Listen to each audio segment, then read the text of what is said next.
In this video, I'll guide you through how to use tech reports in Google Analytics 4. By the end, you'll know exactly where to find these reports and how to move between the key views so you can better understand the technology your visitors are using.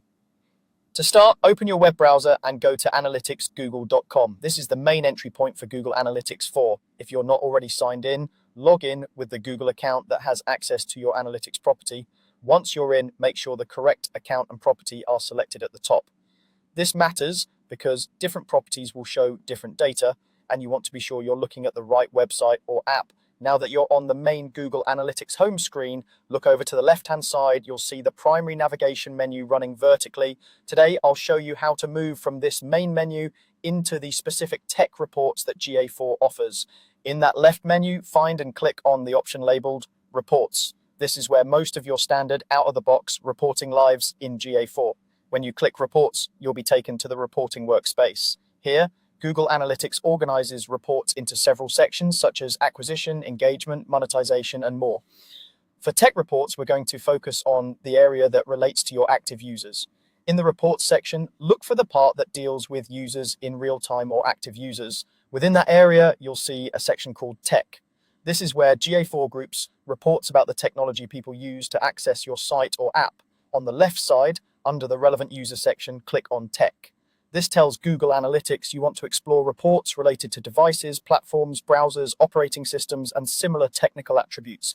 These insights can help you answer questions like which devices your audience prefers or what platforms might need more testing and optimization. Once you've clicked into the tech area, you'll see different views you can use to explore this information. I'm going to walk you through how to use the overview first and then how to get into more detail.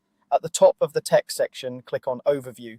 The overview page gives you a high-level summary of the most important technology dimensions all in one place. You'll typically see cards that highlight top device categories, operating systems, platforms, and possibly app versions if you're tracking an app. Take a moment to scan through this overview. You can usually change the date range in the top right corner to focus on a specific period like the last 7 days or the last 30 days. Adjusting the date range helps you see whether your audience's tech preferences are stable or changing over time. From here, when you're ready to dive deeper, you can move into more granular reporting. I'll show you the easiest way to do that. Still within the tech section, look for the option labeled Tech Details and click on it. This view allows you to drill down into the specific technical dimensions such as browser, device model, operating system, or platform, depending on how the report is configured. In Tech Details, you'll see a table of data that you can sort by metrics like users, sessions, or engagement. You can use the dimension selector above the table to change what you're analyzing, for example, switching from browser to device category. This is especially useful if you want to identify performance issues or opportunities, like a browser where engagement is unusually low, or a device type that's driving a lot of traffic. That's all you need to get started. Go to analytics.google.com, open Reports, select the tech section under your user reports, then move between the overview and tech details to understand how people are accessing your site or app.